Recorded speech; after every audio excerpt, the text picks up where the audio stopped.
बिस्मिल्लाहिर्रहमानिर्रहीम। अल्हम्दुलिल्लाहि रब्बिल आलमीन वस्सलातु वस्सलामु अला रसूलिहिल करीम। हमारी आज की गुफ्तगू का मौजू है ईद उल फ़ित्र, एक अज़ीम इस्लामी त्यौहार। हर कौम का कोई न कोई खुशी का दिन, मुसर्रत का मौका या त्यौहारों का सिलसिला होता है।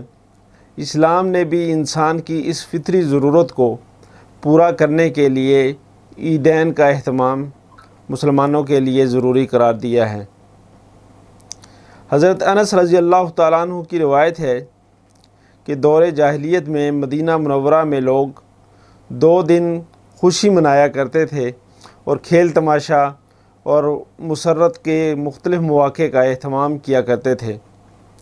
नबी करीम सल्लल्लाहु अलैहि वसल्लम ने पूछा कि ये दिन किस चीज़ के हैं। तो उन्होंने कहा ये दिन ज़माना जाहिलियत से हैं, इसमें हम खेल कूद और खुशी व मुसर्रत के मौक़े और दूसरा सामान बहम पहुँचाते हैं।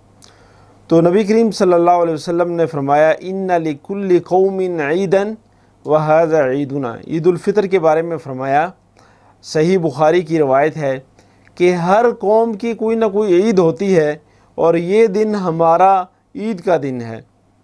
ईद कहते हैं उस चीज़ को जो बार बार पलट कर आए, लौट कर आए।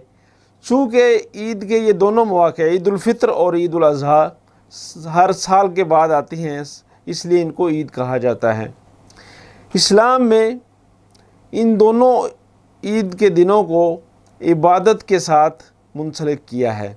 यानी जहाँ ये उसका फ़ितरी और तभी तकाज़ा था कि उससे तफरीह का सामान बहम पहुँचाया जाए, तफरीह के मौक़े फ़राहम किए जाएँ, वहाँ भी अल्लाह तबारक व तआला ने उसको इबादत के साथ जोड़ कर रखा है। जैसा कि हम ईद उल फ़ित्र को देखते हैं कि ईद उल फ़ित्र रमज़ान के एक पूरे महीने के रोज़ों के बाद जो है आती है। इसके अलावा रोज़े की इबादत है, तिलावत की जाती है और तरावी के अंदर पूरा कुरान मजीद सुना जाता है, जो कि सुन्नत मुअक्कदा है कि पूरा कुरान मजीद रात को एहतमाम के साथ और इज्तिमाई शक्ल में जमात के साथ सुना जाता है। इसके अलावा एतकाफ़ की इबादत है, 10 दिन का मुसलसल एतकाफ़ किया होता है। उसके बाद जाके अल्लाह ताला ने 1 महीने के बाद ये खुशी का दिन मुसलमानों को दिया कि वो इसमें अपनी खुशी को मनाएं। और अल्लाह तबारक व तआला ने फरमाया कि उन्हें इस दिन खुशी मनानी चाहिए। इसको खुशी के तौर पर मनाना, मुसर्रत के तौर पर लेना, ये भी इबादत है। साबका अक़वाम में ये होता था कि उनका ईद का दिन उनकी जो तारीख़ होती थी, किसी तारीख़ी शख्सियत के साथ, तारीख़ी वाक़े के साथ, किसी जंग में कोई फ़तह हुई है तो उसके साथ उसको ईद को जोड़ा जाता था और उस दिन वो खुशी मनाया करते थे। लेकिन इस्लाम में ऐसा नहीं है। इस्लाम में इन दोनों ईदों को इबादत के साथ मुंसलिक किया है और ये साल में 2 मरतबा हैं। 2 ही ईदें हैं जो इस्लाम में जिनका ज़िक्र हमें मिलता है, एक ईद उल फ़ित्र और एक ईद उल अज़हा। फिर हम देखते हैं कि इन आयाद या इन ईदैन के कौन से असरात हैं जो मुआशरे पर मुरतब होते हैं। सबसे पहली चीज़ जो ज़रूरी और मलहूज़ रखी गई ईद उल फ़ित्र के अंदर और ईद उल अज़हा के अंदर, वो रूहानियत है। यानी इंसान का अल्लाह तबारक व तआला के साथ ताल्लुक़ मज़बूत हो। ईद आई तो इसका ये मतलब नहीं है कि तमाम क़यूद को जो है बालाए ताक रख दिया जाए और जो मन में आए वो करते रहें, बल्कि नहीं, सबसे पहले ईद के दिन जो है वो ईद की नमाज की तैयारी करना है, साफ़ सुथरे कपड़े पहनना, लिबास को नया अगर मुयस्सर ना हो तो पुराना लिबास, लेकिन साफ़ सुथरा लिबास जो है वो पहनना, खुशबू का लगाना, गुस्ल करना और फिर उसके साथ पहली फ़ुर्सत में मस्जिद में जाकर या ईदगाह में बड़े जहाँ इज्तिमा हो वहाँ जाके ईद की नमाज जो है वो अदा की जाए। और ये जो है वो पहली इबादत है जिसका ताल्लुक़ अल्लाह तबारक व तआला ने रूहानियत के साथ जोड़ा है।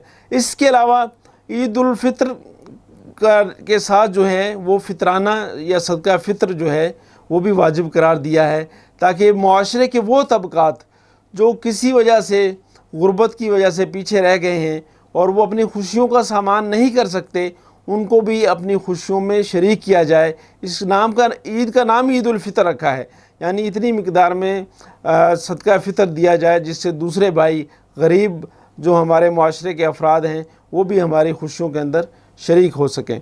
इसके बाद जो दूसरा मज़हर हमें इन आयात के अंदर, इन ईदैन के अंदर नज़र आता है, वो इत्तेहाद व यगानगत का है।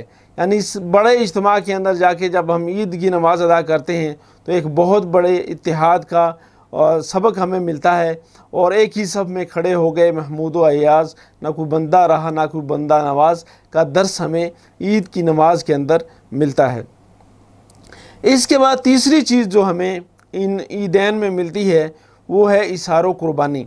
जैसा कि ईद उल फितर के सदका फ़ितर के हवाले से मैंने अर्ज़ किया कि सदका फ़ितर जो है वो कुर्बानी का नाम है, इशार का नाम है, और अपना माल दूसरों को खर्च करके बंदा ये साबित करता है कि उसके दिल में माल की मोहब्बत जागुज़ी नहीं बल्कि अल्लाह की मोहब्बत माल की मोहब्बत से कहीं बढ़कर है।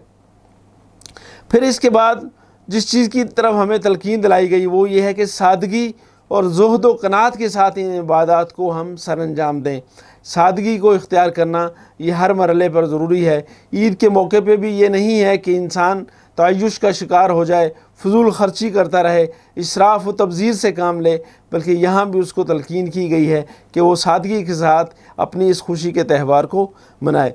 फिर इसके बाद अगर इन मौक़े पर कोई ऐसे जिहादी तराने पढ़े जाते हैं, नज़में पढ़ी जाती हैं, ऐसे जिस्मानी करतब वाले खेल किए जाते हैं जिससे ताकत में इजाफ़ा हो, तो उनके करने में भी कोई कराहियत नहीं है बल्कि उनको भी मुबाह करार दिया गया है, और ये वो काम है जो ईद के मौके पर हम कर सकते हैं। अल्लाह तबारक व तआला से दुआ है कि वो हमें इन तालीमात पर अमल करने की तौफ़ीक़ अता फ़रमाए। वमा अलैना इल्लल बलागुल मुबीन।